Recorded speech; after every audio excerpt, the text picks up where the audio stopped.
Hola, gente de mente. Espero que estén muy bien. Yo feliz de la vida de estar aquí en el tercer capítulo de la temporada 2022 de Pláticas de Todo y de Nada. Ya sabes que si te gusta el contenido de este canal, suscríbete, dale like, dale a la campanita, comparte con tus amigos y todas estas cosas que pueden hacer que la ciencia y el conocimiento llegue hasta quien lo necesite. En esta ocasión tenemos como invitada especial a la doctora Carla Camarillo. Ella es psiquiatra y estará compartiendo muchas cosas interesantes con nosotros, así que no se vayan, quédense a la entrevista y comenzamos. Muy buenos días, buenas tardes, buenas noches a la hora que nos estén escuchando. Es un gusto poder tener aquí a la doctora amiga del alma mía, Carla Camarillo. ¿Cómo estás? Bienvenida. Hola, Kitsia, ¿qué tal? ¿Cómo estás? Gracias por la invitación. Pues te cuento que este mes estuve pensando mucho en, híjole, o sea, todo lo que nos ha pegado el tema post-pandémico, pero quisiera abrir el programa antes de entrar en materia, a que nos cuentes poquito de tu experiencia. ¿Eres psiquiatra, eres médico cirujano, eres especialista en qué, qué atiendes, de qué la giras? Claro. Pues mira, soy médico aquí en la Universidad de Durango y luego ya migré hacia el famosísimo defectuoso a hacer mi especialidad en psiquiatría y actualmente regresé a la ciudad y estoy aquí trabajando básicamente. Mi mayor experiencia clínica es actualmente con adultos mayores, pero bueno, le hacemos de todo un poco, Kitty. Oye, Carlita, estuviste, no sé, ya si fue leyenda urbana, trabajando con estrellas del espectáculo, ¿cierto? Fíjate que sí, estuve un rato por ahí, no fue leyenda urbana, por ahí tuve esa experiencia bastante enriquecedora, porque trabajar ahí para mí significó entender que a veces hay más enfermedad mental en un círculo particular que incluso dentro de un hospital psiquiátrico. Claro. Entonces, ¿es verdad que los ricos también lloran? Exactamente, y lloran bastante, con lágrimas de sangre. Sí, ¿verdad? Porque luego se tiene como la concepción esta de que, no, o sea, la gente que tiene problemas y por problemas como que lo asociamos a, o no tiene dinero, es un trabajo inestable, o hay problemas de violencia, pero como que se asocia a un estrato socioeconómico como bajo y no es cierto, o sea, la salud mental involucra, o sea, no respeta ni nivel socioeconómico, ni ocupaciones, cada gremio o cada nivel tiene lo suyo. Claro, no, sí, hay enfermedades dentro de los trastornos mentales que invariablemente son más frecuentes en cierto grupo de población, ¿no? No vayamos muy lejos y hablemos de lo que estamos metidas tú y yo, específicamente con los anestesiólogos, ¿no? Un mayor índice de ideación suicida, de intentos de suicidios consumados, pero también una mayor susceptibilidad a abusar de sustancias. Claro, y más cuando se tiene acceso directo a ellas, ¿no? O más cuando se conocen los efectos directos. Fíjate que hay varias teorías. Algunas radican justamente en esta disponibilidad que tenemos los médicos por las sustancias, porque sí, efectivamente, si lo clasificas el uso de sustancias en médicos, definitivamente abusamos de fármacos, ¿no? Pero por ahí en el caso específico de los anestesios, han mencionado que es una enfermedad por exposición, la exposición a gases, la exposición a todos los medicamentos que ellos usan, puede llevarlos al abuso o a la desesperación o a todas estas alteraciones neurobiológicas que finalmente pueden desencadenar una enfermedad mental. ¿Y se considera tratamiento especial? O sea, por ejemplo, ahorita que mencionas al gremio de los anestesiólogos, o sea, como que estén ubicados dentro de un rubro. Ya es, por ejemplo, con los radiólogos, que por la exposición a la radiación, y que a mí me queda como muy, muy claro que todavía no alcanzamos a visualizar la importancia de la salud mental, porque en el caso de los radiólogos, si es como la exposición prolongada amerita más tiempos de vacaciones o un salario un poco más alto. Y en el caso, por ejemplo, en los anestesios, como tú dices, ¿hay alguna consideración? No, no, no, no que yo la conozca, pero no es, aún no está como propiamente clasificado como riesgo laboral, aunque ya, como te mencionaba, hay varios estudios que apuntalan esta teoría, ¿no? Órale, no, pues aguas. Amigos, anestesios, por favor. Si nadie los cuida, cuídense ustedes mismos. Y Oye, fíjate que también eso pasa, ¿no? Dentro de los compañeros médicos que tengo oportunidad de revisar, he de decirte que también la mayor parte anestesios. Probablemente un 50 o 60% de los compañeros médicos que acuden a mi consultorio van por esta línea. caray, no, pues hay que tener mucho cuidado con esto. Oye, una pregunta, ahora sí como entrando un poquito en materia, tú decías ahorita que tienes ahorita más experiencia en el trabajo con adultos mayores y cosas así.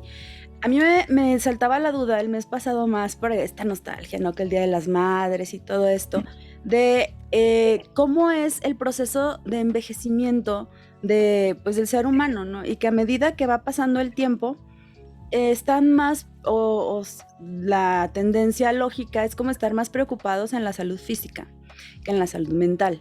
Y especialmente en el adulto mayor, cuando los familiares están al pendiente de ellos, pues se preocupan, ¿no? Que no tenga hipertensión, que no le dé diabetes.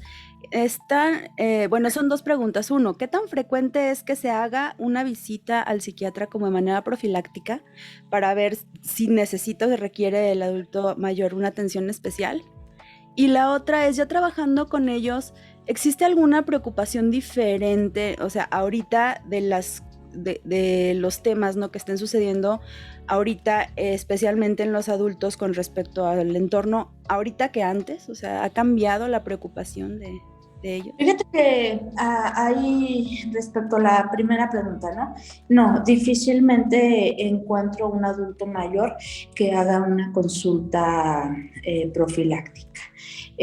Lamentablemente, la atención de la salud mental en México, la mayor parte se lleva a cabo en la atención terciaria, que ya estás previniendo complicaciones, y los adultos mayores llegan habitualmente con depresiones graves, con trastornos neurocognitivos ya en fases avanzadas, ¿no?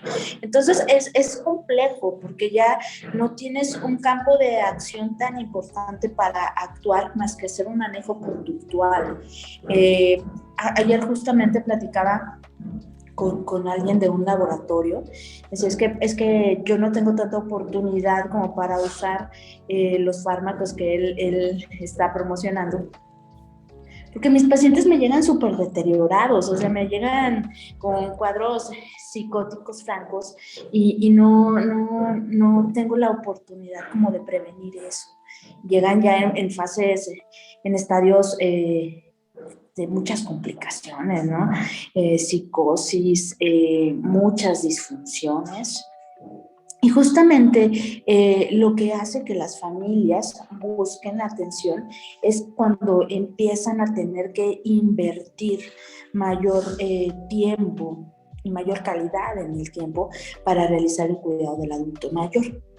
Entonces, a veces estas enfermedades neurodegenerativas no son tan evidentes para la familia, porque dicen, pues yo voy a ver a mi mamá por ahí cada mes, cada 2 meses, y el día que la ven, pues no tienen oportunidad como de estar al tanto de cómo ha ido en declive su función cognitiva.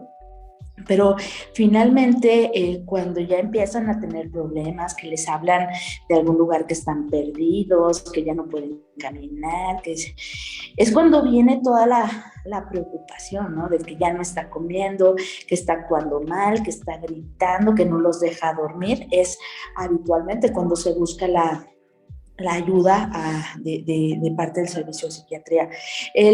Por otro lado, Kitsia, las necesidades del adulto mayor fueron como dejadas de lado en el aspecto mental al menos en el tiempo de la pandemia. Yo no diría que estamos post pandemia. Creo que todavía falta por terminar. Incluso por ahí leía unos reportes que la Ciudad de México han incrementado los casos en más de un 100% en estas últimas 2 semanas. Entonces todavía estamos como muy vulnerables. Además de toda la información que recibíamos, la primera ola en cuanto empezó la pandemia hasta el advenimiento de las vacunas, fue fatal, o sea, fue de mucha angustia, fue de estar deprivados de la convivencia familiar. Hay adultos mayores que quedaron aislados. Por ahí tengo un paciente que estaba en un asilo, estaba asilado en, si mal no recuerdo, San Luis Potosí. Entonces, ahí sí se bloquearon completamente las visitas. La paciente estuvo 8 meses, 10 meses sin ver a su familia. La veían por ahí por una ventanita y eso para asegurarse que estaba íntegra, pero no tuvo oportunidad de platicar más que con los adultos mayores o bien con sus cuidadores. Pero esta convivencia tan importante para las familias de México, pues prácticamente la perdimos en pacientes asilados, pero también en pacientes que todavía estaban en su casa, porque los hijos decían, no, pues es que yo tengo que salir a trabajar, pues ni siquiera consideraban ir a ver a sus padres para protegerlos, la convivencia de estos niños pandemia que apenas están conociendo a sus abuelos. Bueno, sabemos que el rol del abuelo en México es significativo para las emociones de los niños, ¿no? Entonces, fíjate cómo las cosas han ido cambiando, porque antes el adulto mayor se consideraba como el centro de la familia, el sabio, el sostén, por ahí vienen los matriarcados, los patriarcados, y ahora pues estamos como más desaferentados. Exacto, y eso también iba a ser una próxima pregunta, pero creo que la adelanto. Es cómo de repente se va deconstruyendo la familia como la conocemos y empezamos, creo que fueron ya pues casi 3 años, de estar viviéndolo de una manera como distinta. Y creo que aquí entraron en juego factores muy importantes. El que se aferró a una dinámica como normal, o sea, bueno, normal como nosotros estábamos acostumbrados, especialmente así como lo comentas, ¿no? Que el adulto mayor es el centro de la familia. En el caso, por ejemplo, de nosotros, pues es mi abuelita materna, y como la familia se reúne en torno a ellos y empiezas a hacer como pequeñas células o fragmentos y de repente se empiezan a jugar nuevos roles, pues que también yo creo que tuvieron algunos beneficios. Digo, tampoco fue tan dramático, pero en este aislamiento, de repente los que estuvieron expuestos, que son los hijos, que no eran ni los niños ni los adultos mayores, pues desgraciadamente algunos adultos mayores sufrieron la pérdida de muchos hijos aún sin verlos, derivado de la pandemia. Entonces empezaron como a invertir el orden natural de las cosas. O sea, ya no era ni esta jerarquía con la que nosotros veníamos viviendo, pero tampoco el orden de, bueno, pues el abuelito, el papá, el hijo, el nieto, el bisnieto, y el orden del fallecimiento, las hospitalizaciones, se Claro, descontroló, ¿no? de una manera u otra, pues estamos preparados todos a que en algún momento, uno, vamos a morir, pero también como a seguir un orden natural, ¿no? De que pierdes a tus papás o pierdes a tus tíos y luego no sería lo esperado que perdieras a tus hijos. Claro. Ujú. Pero también creo que es importante destacar esta reorganización, esta reestructuración, no tanto familiar, sino social también, ¿no? Cómo nos tenemos que ir adaptando, cómo tuvimos que hacer cambios a este proceso de tomar las clases en línea, por ejemplo, en los muchachos, pero también el que no evoluciona esta teoría de Darwin, de la supervivencia del más fuerte, pues efectivamente, o sea, el adulto mayor que fue capaz de adaptarse a medios tecnológicos tuvo muchísimo mejor respuesta, una mejor respuesta al aislamiento social que el que no lo hizo. ¿No? Porque de una manera u otra se encontraban por videollamada, llámese cualquiera de las aplicaciones, estas son FaceTime, la que quieras, pero finalmente tenían esta convivencia que pudo de una manera u otra suplir el contacto físico, pero al menos tenían esta interacción. Y quien no lo hizo, pues estuvo completamente deprivado en ese sentido y lo llevó a mayor riesgo de depresión, de irritabilidad. Además, fíjate que hay un asunto bien interesante con esto de la soledad. La soledad puede ser una decisión o puede ser una soledad no deseada. La persona que está solo porque decide estar es una persona que está bien, pero la soledad, cuando es una soledad no buscada, es sin duda un factor de riesgo para padecer trastornos afectivos, pero también sin duda para tener intentos suicidas. Entonces, no es lo mismo estar solo porque quieres estar solo o porque te dejaron solo. Y muchas personas les pasó esto, ¿no? Que ves catástrofes. Tengo por ahí una paciente que perdió a 7 miembros de su familia. Entonces, definitivamente es una soledad no deseada, no buscada, y sí con ellas. Lo que también, Kit, hay adaptaciones biológicas que tuvo el cerebro al COVID. Recuerden que esta patología este agente viral es básicamente inflamatorio, ¿no? La sintomatología más impactante y que más nos pega fue la pulmonar. Pero es una enfermedad sistémica con inflamación en absolutamente toda la economía. Entonces, ¿qué es lo que pasa? Al liberarse todos estos factores proinflamatorios, también hubo cambios a nivel de la neuroplasticidad, de la comunicación interneuronal, y eso hace que los pacientes que ya tenían vulnerabilidad a padecer alguna enfermedad mental, debutaran con ella. Pero también hizo que los pacientes que tenían un tratamiento ajustado y que habían estado respondiendo bien, tuviéramos recaídas significativas y con un alto índice de resistencia a los tratamientos. Fíjate que Entonces, no. esto es muy importante, perdón que te interrumpa, es muy importante puntualizarlo aquí porque yo he conocido gente que yo he insistido, especialmente en mis pacientes, en la prevención. Yo soy pro prevención 100% de, mira, si no te tienes por qué exponer al virus, no te expongas, porque las secuelas post-COVID, que es como esta sensación de ellos, ¿no? De, bueno, ya me dio, pero no me morí, ¿no? O yo ya me dio, pero no me puse tan grave. Finalmente, el virus, como tú bien lo acabas de decir, no es nada más pulmonar. O sea, el deterioro que está generando a nivel del sistema nervioso central es muy importante. Y aún no sabemos realmente si con una exposición o con dos o con tres o con cuatro vayamos a tener un desenlace distinto, y que sí es importante que se cuide esta parte y se considere que va a haber alteraciones a nivel general. Claro, sí, por ahí he visto algunas pacientes que tienen alteraciones importantes en la conducción cardíaca.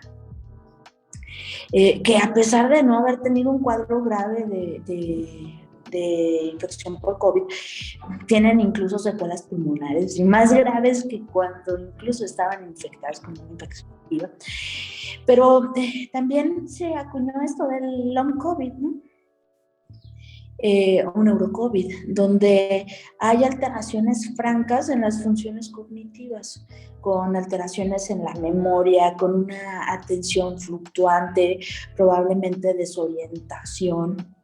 Y esto nos habla de una falla de comunicación neuronal en áreas específicas, en áreas muy, muy, muy específicas. Entonces, sí, como tú bien dices, estamos ante una situación compleja, porque estábamos antes, yo creo que ahorita ya nos estamos más bien adaptando. No es que ya estemos post pandemia, más bien que ya nos estamos adaptando a vivir con este bicho, pero finalmente el aislamiento, las pérdidas, no solamente de familiares, porque perdimos muchas cosas, perdimos independencia, perdimos trabajos, perdimos libertad.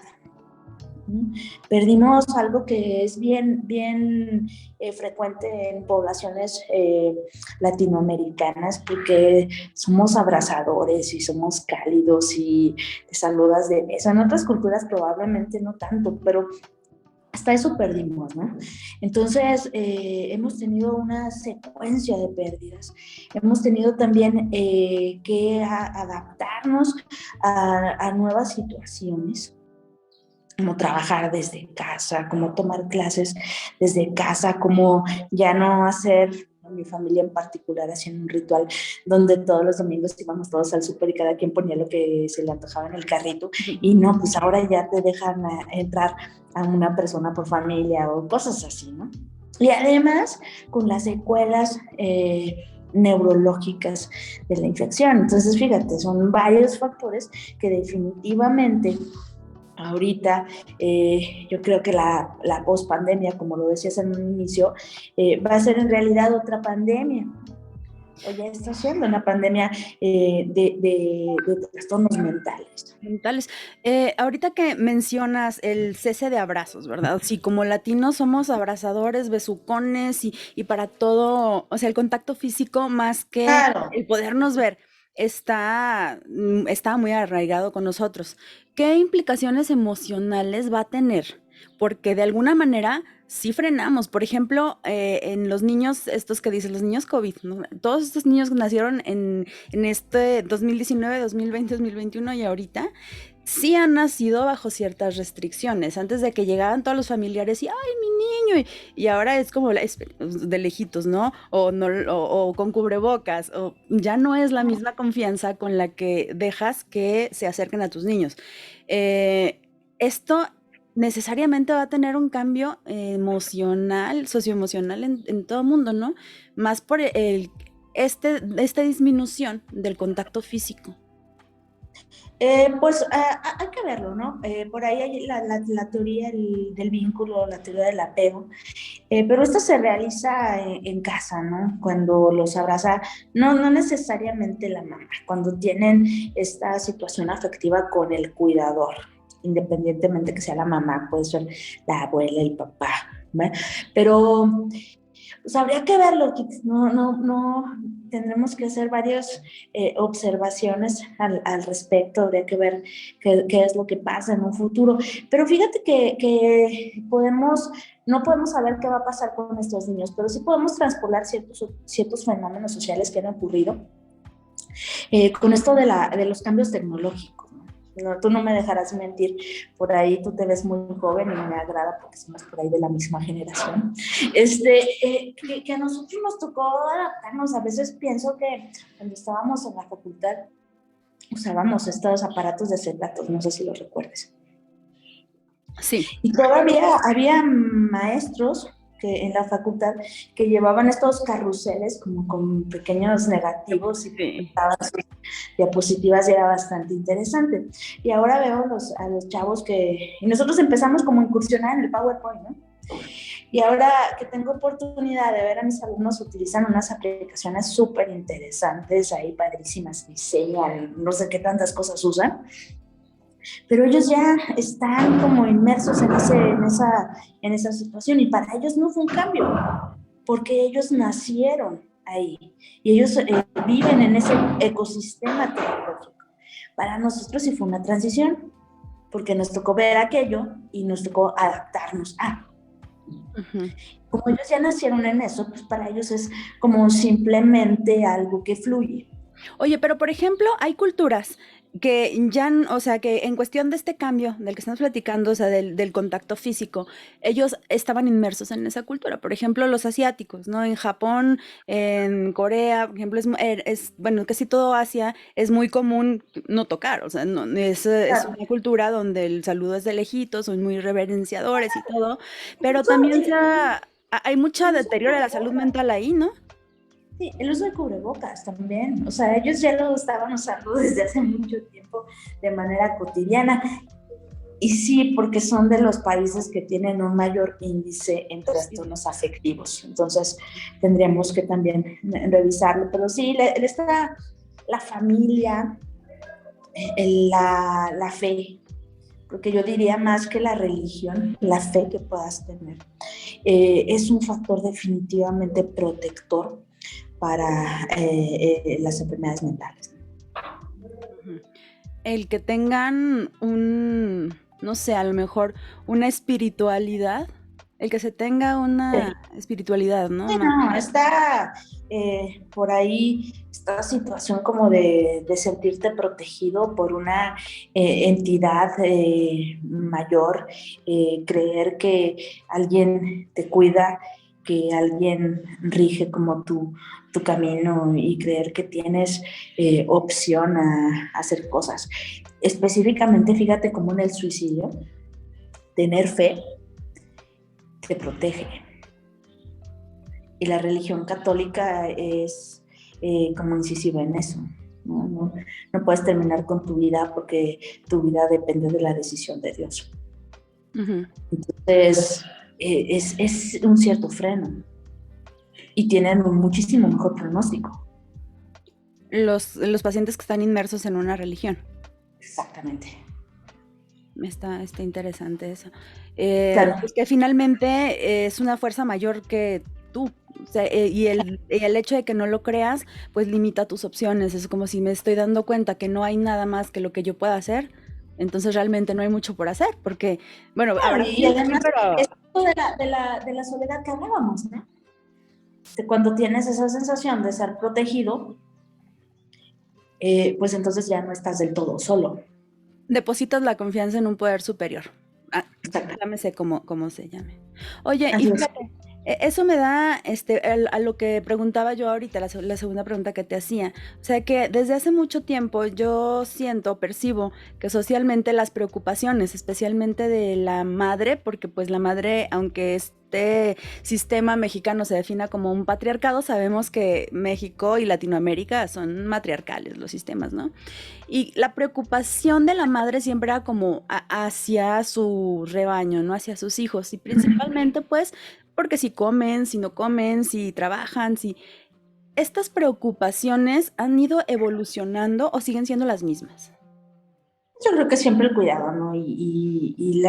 Si tú analizas como las preocupaciones de la madre, básicamente son el bienestar de sus hijos, ¿no? Una madre que tiene salud mental es lo que busca para sus hijos, ¿no? Una madre que carece de ella, como en el caso de la depresión postparto, pues no se genera este vínculo y al sentirse, ¿cómo decirlo?, poco capaces, poco valiosas, entonces viene una sensación de culpa.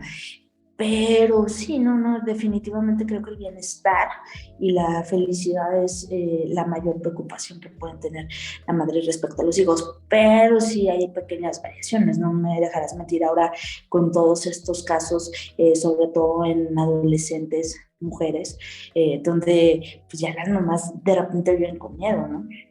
El otro día hablaba con una paciente que estamos teniendo algunos problemas para su adaptación. Es una paciente por ahí ya de 18, 19 años y no se le ha permitido por ahí nunca irse sola a algún lugar. O sea, ya jamás en la vida ha utilizado transporte público, jamás en la vida ha tenido como esa libertad. Entonces, esa sensación de tener que cuidar, tener que proteger, también merma la independencia de los jóvenes. Y entonces ahora viene eso de que tenemos la generación cristal, ¿no? Están tan protegidos que de repente cualquier situación que salga de su control los frustra y tenemos el mayor índice de suicidios, ¿no? ¿Qué tan cierto es esta frase que dice que si le quieres regalar algo a tus hijos, regálales frustración? Sí, sí es cierto, o sea, sí funciona, sí estimula la resiliencia el que tú deliberadamente no des todo. No creo que frustración. Yo creo que el mejor regalo que le puedes dar a un hijo son límites. Si él aprende, si tus hijos aprenden que es un sí y un no, entonces van a poder tolerar y flexibilizarse a las vicisitudes de la vida cotidiana. De aquí se pudieran derivar, por ejemplo, patologías, no sé, que así como tú dices, tienes jóvenes que de repente empiezan a no adaptarse, pero también pudieran detonarse psicopatologías, por ejemplo, de una mala crianza.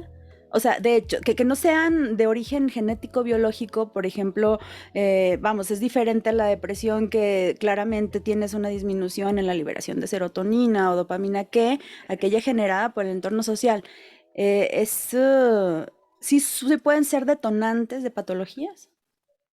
Claro, por ejemplo, está la teoría del vínculo, ¿no? Cuando el vínculo no se cumple adecuadamente, por ahí hay alteraciones genéticas, epigenéticas, que por factores ambientales ciertos genes no son capaces de codificar las proteínas necesarias y tenemos cuadros depresivos. Eso es epigenética y es ¿por qué? Porque tu mamá no hizo un vínculo adecuado o tu cuidador no hizo un vínculo adecuado contigo, ¿no? También está alteraciones conductuales, ¿por qué no? Esta falla en la disciplina nos puede llevar más que nada a trastornos de la conducta, que son también dentro del espectro de la salud mental. Ujú.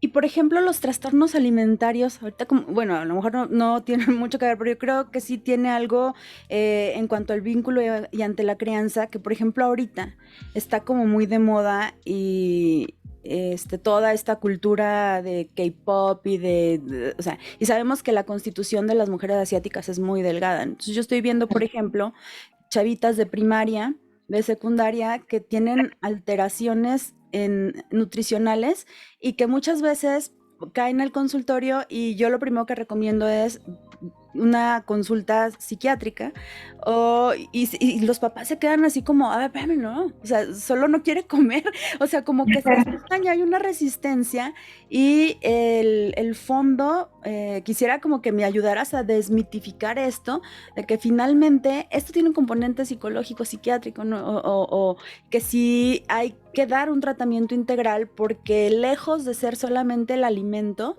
por ahí van involucradas varias cosas. No estamos hablando de niñas que ya están en un índice de masa corporal muy, muy pequeño.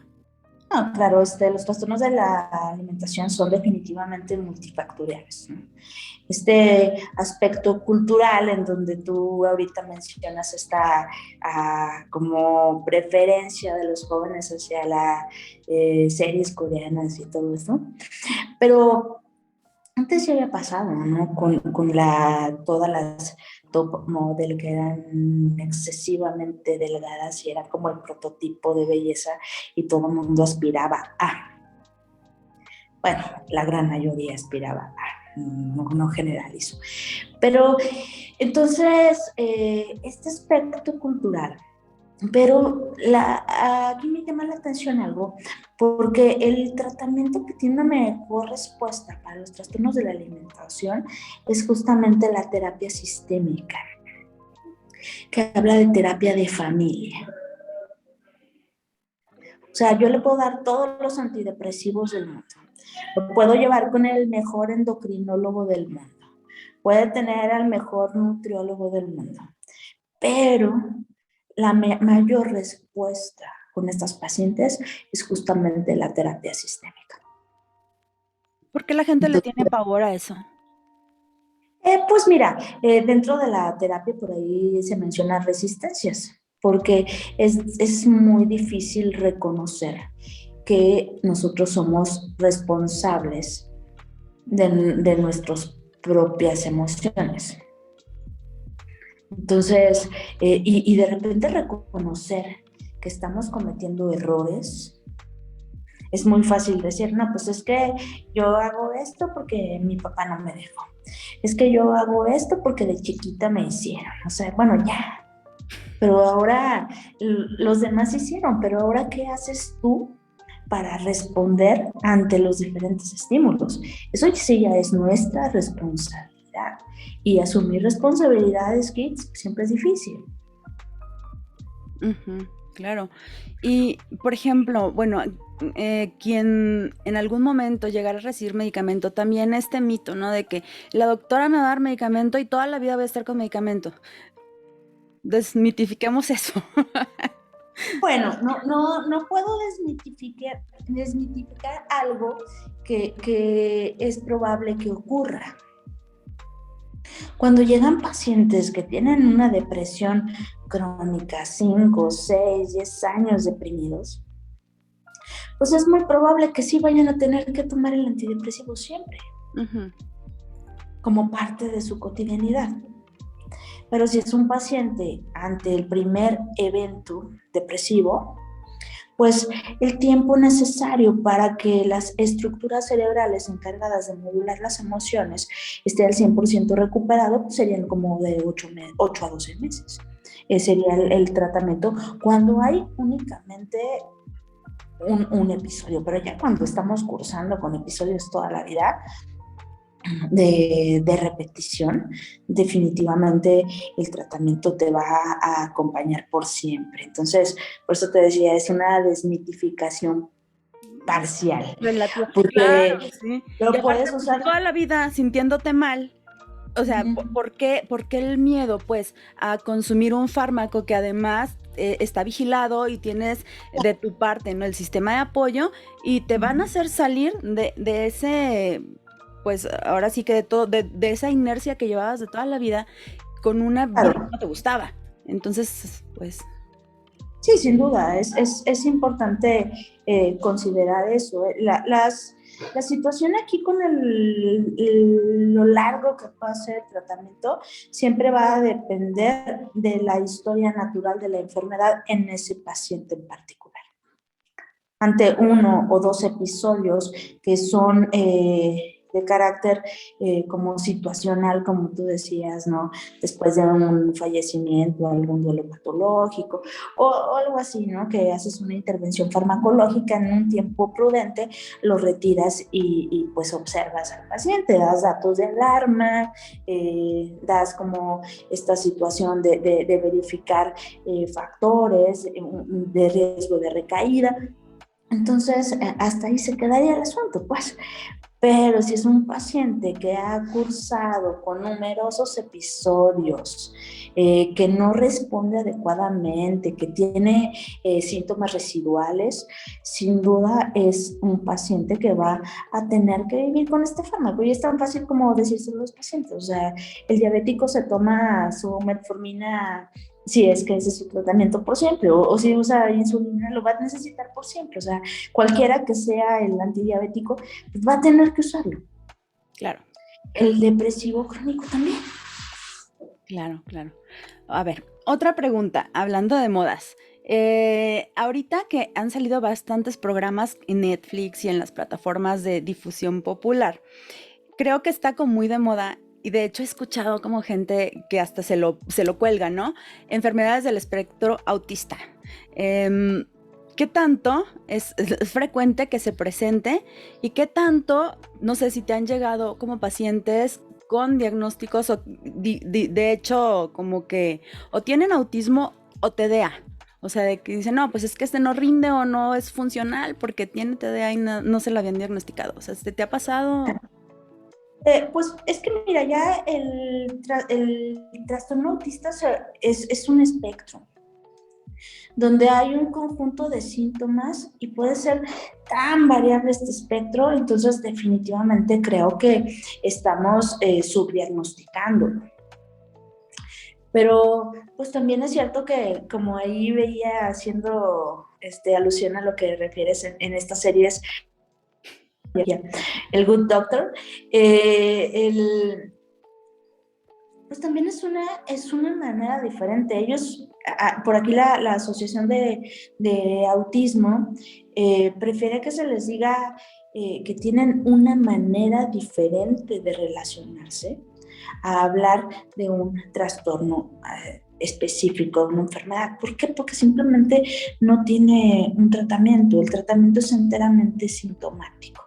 Si hay impulsividad, lo tratas. Si hay ansiedad, la tratas, pero no hay un tratamiento como tal para una manera de relacionarse con el medio externo. Y ahí es donde viene eso de neurotípico y neuroatípico. Claro. Entonces, no es que se ha estudiado más, el aspecto se ha ampliado, lo conocemos, y recuerdo mucho, no sé si recuerdas al que fue un gran maestro para mí, de la clase de gastroenterología, el doctor Muñoz. Sí. Él siempre decía, no se diagnostica lo que no se conoce. Y ahora como ha tenido tanta difusión, para nosotros dentro de la salud mental, pero también para los pediatras, también para los neuros, también para todos los que nos encargamos de ver pacientes, pues ya lo conocemos y ya de repente cuando vemos algo que no nos cuadra, nos prende la red flag y dices, bueno, ya, ¿no? Probablemente vaya por ahí. El diagnóstico, perdón, es difícil porque es clínico y con unas baterías por ahí que nos ayudan los psicólogos a realizar, donde te da ciertos parámetros, ciertos índices de la manera de relacionarse, de capacidades intelectuales, pero sí, en cierta medida lo conocemos más, lo diagnosticamos más. Claro, y por ejemplo, para aquellos que puedan estar sospechando que el niño o niña tiene algún rasgo o sea, ¿cuáles podríamos decir que serían como los signos de alarma para que decir, sabes que si mi hijo está presentando estas conductas, a lo mejor sería bueno llevar a revisión? Porque decíamos, o sea, finalmente es muy rara la profilaxis en salud mental, pero qué mejor si estamos viendo algo, no dejarlo evolucionar si está mermando la calidad y las relaciones del niño, del joven. Bueno, por ahí hay estos hitos del desarrollo, ¿no? Donde se tienen que cumplir a ciertas etapas, como establecer contacto visual, como la sonrisa social, como emitir las primeras palabras, como estar reactivo al medio, el desarrollo del juego. Cuando esto no se lleva a cabo o no se cumplen estas metas, pues tendríamos que vigilar al niño, ¿no? Uh-huh. Pero es básicamente eso, o sea, vigilar. Dentro del desarrollo pues tenemos la parte motora, la parte del lenguaje, la parte social, y acá recordamos que el autismo tiene mucho que ver de cómo el medio interno se relaciona con el medio externo y cómo son capaces de introyectarlo. Entonces, cuando no hay un desarrollo del lenguaje, cuando no se desarrolla este vínculo, este apego, esta necesidad de estar con alguien, son niños ensimismados, que muy poco establecen contacto visual. Entonces es momento de empezar a construir un diagnóstico. Y como tú dices, o sea, igual no hay que medicar, simplemente creo yo que la vigilancia y el apoyo, y más bien creo la asesoría de los padres, ¿no? ¿Qué está pasando y cómo poder irlo llevando? Porque es distinto cuando no tienes conocimiento de causa y no sabes qué hacer, porque incluso pues padres pudieran sentirse como, chin, o sea, no hice algo a tiempo y me va a dar una culpa tremenda. Pero no, en este caso, pues hay que ver cuáles son como apuntalar las situaciones que tiene el niño, las capacidades que tiene y tratar de desarrollar las que carece. Claro. Entonces, es un trabajo, o sea, es un trabajo de todos, es un trabajo de los maestros, es un trabajo de los padres, es un trabajo familiar impresionante, pero lo que más nos falta es el trabajo social. Entenderlo, por ahí ha habido situaciones donde estos niños que tienen una pobre tolerancia a sonidos o a cambios bruscos tienden a desesperarse, a actuar de una manera quizás no tan esperada. Y todos los demás se retiran o lo ven raro y no somos capaces como de hacer empatía y de entenderlo. Claro. Entonces creo que socialmente nos falta muchísimo. Cultura, ajá. Y en el caso del TDA, Carlita, ¿qué eres? ¿Team medicar o no medicar? Porque esto también me he fijado mucho, más en pacientes y en padres de familia que dicen incluso, prefiero no llevarlo, o sea, a que lo puedan hacer un diagnóstico preciso y un seguimiento, porque me lo van a medicar y lo van a tener aletargado todo el día y entonces el miedo, creo yo, que es sentido que expresan los pacientes es, bueno, te digo, es un miedo a la medicación, pero a que se le prolongue los tratamientos al hijo que finalmente no es tal y creo que sí es un miedo derivado de o sea, de los mismos padres, ¿no? Fíjate que más que ser team medicamento o team no medicamento, creo que debemos ser team evidencia. Y la evidencia definitivamente indica que medicar al paciente es por mucho la mejor opción. Cuando un paciente no es medicado, tiene alto riesgo de abuso de sustancias, de un fracaso académico, de tener accidentes, de no relacionarse adecuadamente, de meterse en problemas, de no ser capaz de desarrollar relaciones sociales sostenibles, pues.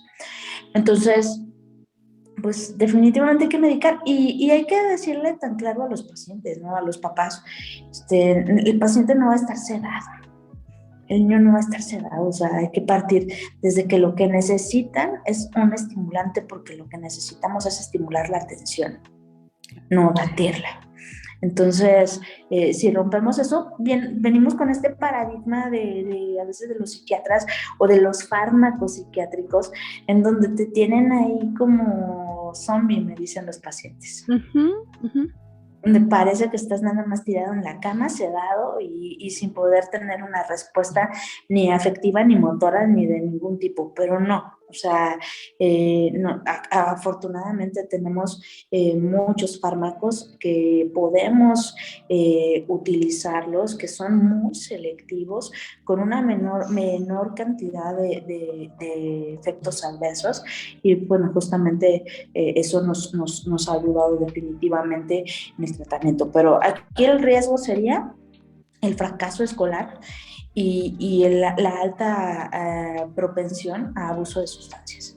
Claro, creo que es muy importante puntualizarlo, porque sí, hacia mí me llama la atención la cantidad de padres de familia que están restando la oportunidad de desarrollarse como un ser funcional al hijo por el miedo de la medicación y no visualizan estos riesgos que tú estás diciendo. O sea, es más riesgo el que lo dejes sin un tratamiento porque a largo plazo va a causar problemas mucho más fuertes. Pues yo prefiero que se tome una tableta de metilfenidato mi hijo a que se meta un pase de coca. Y O en sea, aquellas ocasiones que no es diagnosticado a tiempo, o sea, que te han llegado así para adultos con un TDA no sí, tratado. sí, fíjate que el TDA del adulto, me han llegado por aquí varios pacientes y desarrollan trastornos de ansiedad graves, con mucha inconsistencia y frustración porque no son capaces de cumplir sus proyectos. Son personas brillantes, la gran mayoría, con una gran capacidad, con una gran creatividad, pero inician el proyecto y no lo terminan. Entonces son pérdidas tras pérdidas, con situaciones económicas ahí lamentables. Pero sí, el TDA del adulto, incluso ya hay mucha literatura al respecto que tiene características especiales, pero con un alto índice de ansiedad. ¿Cómo un adulto se puede dar cuenta que tiene TDA? Porque ahorita, por ejemplo, ¿qué dices? Con estos fracasos, ¿no? Que de repente la persona es como ya, o sea, no vale la pena, ya ni lo intento, me salgo de la escuela, trueno con la novia. Y bueno, el adulto ya tiene la capacidad de por sus piecitos ir a solicitar una consulta. ¿Cómo se puede dar cuenta un adulto que tiene TDA? Fíjate que es básicamente eso, como la inconsistencia en sus actividades, que le cuesta, y cada día es más significativo el esfuerzo que tiene que hacer. Entonces, este asunto de reconocer nuestras capacidades, la metacognición, y compararnos con otros. Y he tenido por ahí algunos alumnos que dicen, es que el otro, mi compañero con el que estudio, se sienta, se concentra, estudia y se saca un 10. Yo me siento, me levanto, voy por un refresco, me sirvo una taza de café, regreso, pasan 3 horas, no he pasado de la primera página, nunca acabo de estudiar y repruebo. Entonces es esta como falla, o bien cuando inician proyectos y no son capaces de sostener su interés en el proyecto. Eso es como lo más significativo que yo he visto y que más genera frustración, ansiedad y miedo de volver a empezar. ¿Cuáles son las perspectivas del paciente? O sea, llega porque pues a lo mejor estas personas ya llegan con la idea de que, bueno, pues así nací y así me moriré.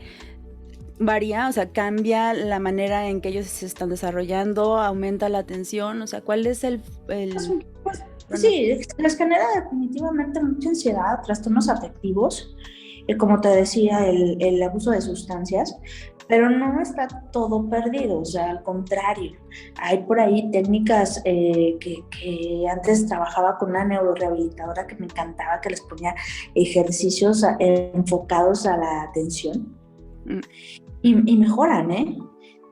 Se les va haciendo, se va generando una estructura, una organización que de cierta manera llevas una agenda mental. ¿No? Y hay personas que sí funcionamos. Yo no sé no sé si lo compartas conmigo, pero yo despierto y digo, ok, de 10 a 11 tengo esto pendiente, de 12 a 1 tengo esto pendiente, luego me voy para acá y de cierta manera me voy organizando. Sí, yo definitivamente vivo con la agenda en la mano. Entonces, es lo que tienen o lo que se espera que desarrollen los adultos con un trastorno de déficit de atención. O sea, hay salvación. No Sin todo duda, está perdido. sin duda. Ay, oye, Carlita, y bueno, ya para cerrar, muy interesante la plática y yo quisiera que en una segunda ocasión ahondáramos un poquito más en otros temas porque son Adelante. muchas cosas las que quisiera que nos compartieras por esto, o sea, porque de todas las especialidades médicas, creo que yo la que más quisiera como acercar a la comunidad y que de hecho de eso se trata este programa, de socializarla, o sea, de que rompan el esquema y el miedo de no voy con el psiquiatra porque va a empezar que estoy loco, no, o sea, Fíjate cambiar. que tienes un reto bien interesante, porque primero es bien difícil que incluso el gremio médico acepte esto. Entonces, si estamos como con esa reticencia del mismo gremio, a proveer o a interesarse en la salud mental, aún más en la población general. Entonces, por eso te digo, te felicito por el interés y te menciono que sí es un reto bastante significativo. Pues ojalá logremos algo, porque pues sería muy padre. De hecho, muchas de las enfermedades que vemos en consultorio a veces hasta pareciera que tratasense de pulsiones de muerte, ¿no? O sea, de decir, por ejemplo, nada más en el ámbito de la cultura alimenticia, o sea, de personas que no modifican sus hábitos y son diabéticos, hipertensos, con obesidad mórbida, y que tú, por más que insistes en dar tratamientos o esquemas amigables, la verdad es que estás viendo que la persona que está caminando como para un abismo y para allá quiere irse. Entonces el hecho de que tratemos de De cierta comprender. manera como para suicida el asunto, ¿no? Ajá, sí, sí. Es como el que fuma. O sea, a lo mejor no te vas a morir ahorita, pero algo dentro de ti, no sé, así lo percibo, ¿no? Es como una pulsión de muerte, es como, pues yo sé que esto me hace daño y yo voy a estar caminando como para el abismo, pero sería padre poderlo detener, o sea, no es nada más quitarle el cigarro, no es nada más cambiarle la dieta, no es, sino que pudiéramos ver más allá de lo que estamos midiendo físicamente y decir, tratemos esto de manera tal que tu vida aumente en calidad, no nada más biológica, sino emocional, definitivamente. Y si, como te Claro, puede fallar la presión, te puede fallar la serotonina y no tiene nada de malo. Así como te dan el metoprolol o la aspirina, pues también te pueden dar un alprazolam y lo necesitas y te va a hacer bien, ¿no? claro, sin duda. Sería muy, muy benéfico. Esto nos va a ayudar a todos. Tenemos en Durango un alto índice de suicidios. Entonces, eso significa que como sociedad estamos funcionando mal. Psiquiatras somos muy pocos actualmente, al menos en la ciudad. Pero ¿dónde queda la atención de primer contacto? Los médicos que están en contacto con tantos y tantos pacientes que no, de una manera u otra, no está funcionando como el screening o no lo estamos identificando y nos tenemos que educar todos. No porque no lo hables significa que no pasa. Claro. Entonces, y eso es clarísimo, porque por ahí alguien me ha preguntado en alguna otra ocasión, o sea, ¿qué piensas de eso, de hablarlo directamente? Pues las cosas se tienen que hablar directamente, porque si le das la vuelta, a lo mejor pierdes la oportunidad de identificar a alguien que puede estar muchísimo mejor. Y eso cuenta para la depresión, para el suicidio y para cualquier otra enfermedad. Si tú no haces un interrogatorio con tus pacientes, pues definitivamente no vas a encontrar porque no buscaste. Claro. Entonces no estamos encontrando porque no estamos buscando definitivamente. ¿Algún consejo, algún mensaje que le quisieras dar a nuestro público para cerrar? No, pues yo creo que tenemos que estar pendientes y ser responsables definitivamente de nuestra emoción. Buscar salud mental es nuestra responsabilidad. Entonces, no es de otros, no es de mi mamá, ni de mi papá, ni de nadie, es absolutamente mía. Entonces tenemos que entender que no se trata de locura, sino de enfermedad. Y que las enfermedades, cuando no se diagnostican a tiempo, pueden tener complicaciones. Y en el caso de la salud mental pueden ser tan graves como perder tu identidad, perder tu vida. Entonces yo creo que cada uno tenemos que hacer una introspección y ser responsable de nuestras emociones. Pues claro, Pues muchas gracias, Carlita. Ya con esto terminamos. Muchas gracias a todos ustedes por acompañarnos hasta este momento. Si les gustó, si quieren que sigamos llevando temas hasta su casita, pues denle por favor un like, suscríbanse al canal y échenos muchas porras, compártanlos con sus amigos porque esta información es muy valiosa y creo que debe de llegar a la mayor parte de la gente posible.